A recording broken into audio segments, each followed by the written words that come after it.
Romans 11:1. I ask then, did God reject his people? By no means. I am an Israelite myself, a descendant of Abraham from the tribe of Benjamin. So the question was, well, did all the Israelites get rejected? And Paul's saying, well, no, I didn't get rejected. I'm an Israelite, as well as Barnabas and Mark and the rest of the 12. So not all Israelites got rejected.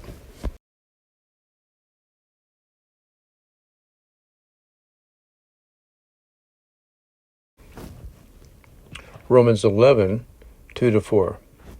Don't you know what the scripture says in the passage about Elijah? How he appealed to God against Israel. Lord, they have killed your prophets and they have torn down your altars. I am the only one left, and they are trying to kill me. And what was God's answer to him? I have reserved for myself 7,000 who have not bowed the knee to Baal. What Paul's referring to was a time when the king of Israel was a Baal worshiper, and he killed all the prophets of God, to the point that Elijah thought he was the only one left. And God pointed out that no, there are 7,000 others. Paul is using this passage to talk about the Jews in his day. Paul is saying that he is part of the remnant with the 12 and Barnabas and a few others, but that most of the Jews have abandoned God. I believe that most of the Jews in Israel would have been very offended by this.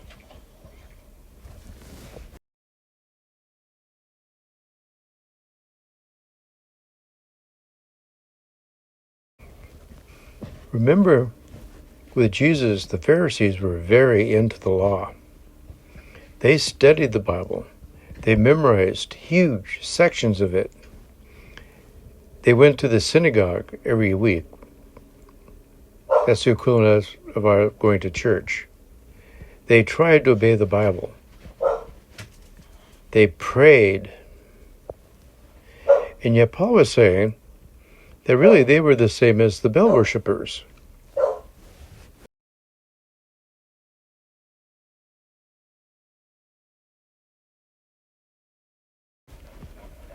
So, what's going on here?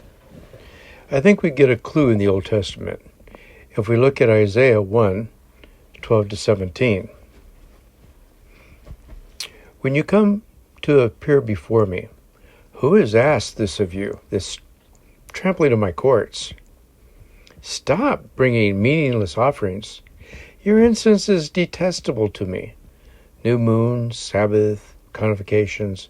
I cannot bear your worthless assemblies. Your new moon feasts and your appointed festivals, I hate with all my being. They have become a burden to me. I am weary of bearing them. When you spread out your hands in prayer, I hide my eyes from you. Even you offer many prayers, I'm not listening. Your hands are full of blood. Wash and make yourself clean. Take your evil deeds out of my sight. Stop doing wrong. Learn to do right. Seek justice. Defend the oppressed. Take up the cause of the fatherless. Plead the case of the widow. Notice that the people were doing all the things that you would consider to be religious. You know, they were going to Sunday school, they were going to church, they were praying, they were tithing, they were doing everything. And God says, get out of my sight. I don't care about the prayers, I don't care about the offerings, I don't care about any of that, unless you're seeking justice. Kind of reminds you of Matthew 22, doesn't it? There are only 2 commands in the whole Bible.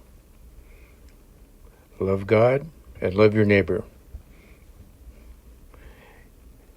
Loving your neighbor means being nice to people.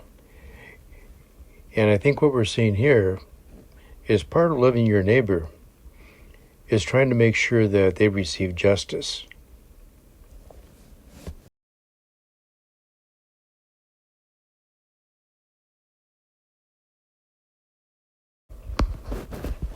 Matthew 22:37-40. Jesus replied, "Love the Lord your God with all your heart, with all your soul, and with all your mind. This is the first and the greatest commandment. And the second is like it. Love your neighbor as yourself. All the law and the prophets hang on these two commands." Throughout history, you see that man has always preferred religious over godly. What is the difference? Religious is set rules, a checklist. Everybody likes checklists. Did I do this? Did I do that? Do I do this? Godly is about the heart.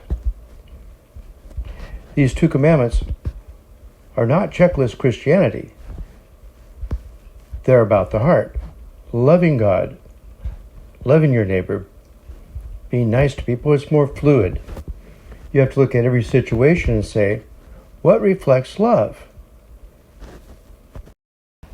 So you see in Isaiah, they had a checklist view of things.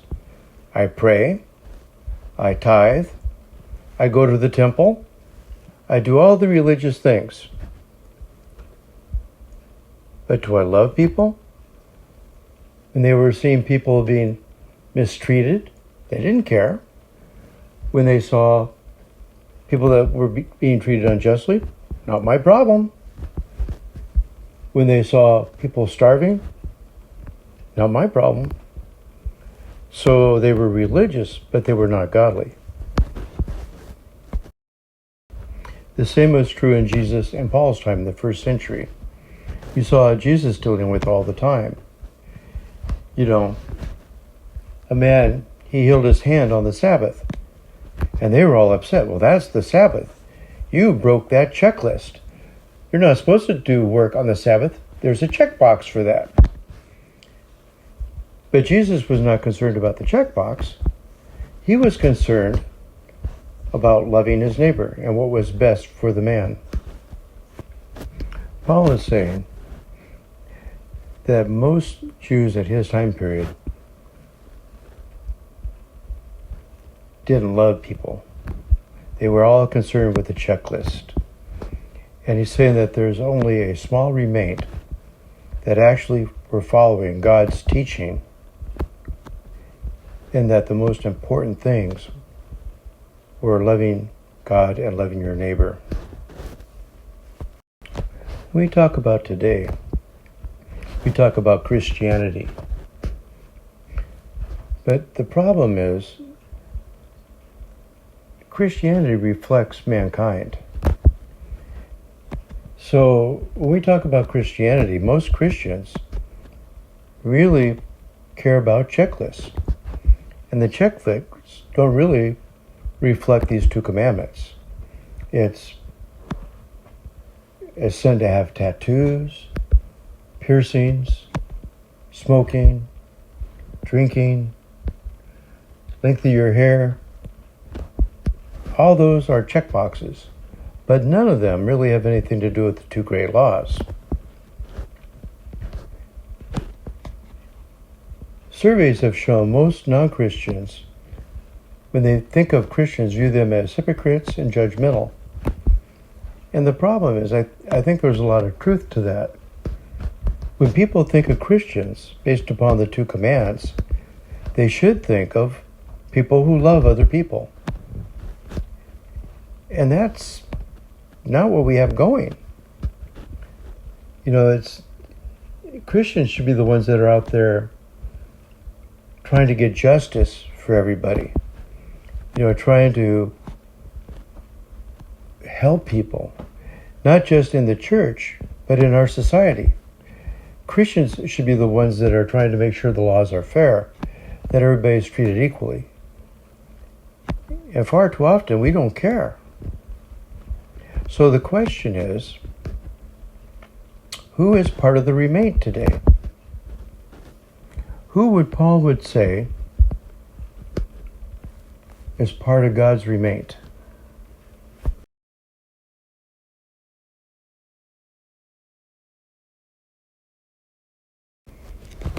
It may seem like I'm being negative on the modern church. I'm really not. I'm just saying what we have today in both the main Protestant denominations and the Catholic Church is kind of what you would expect. We can see through history that man likes checklists, to keep it simple. And they don't like the two great commandments. To love God and love your neighbor. That doesn't come naturally to people. But checklists do, So I'm thinking that what we see today in both the Catholic Church and the main Protestant denominations is just what you could have predicted 2,000 years ago. And that today, we also have a Remain. And I think it's important to the people listening to this to make sure that you become part of that Remain and that you are a part of that Remain.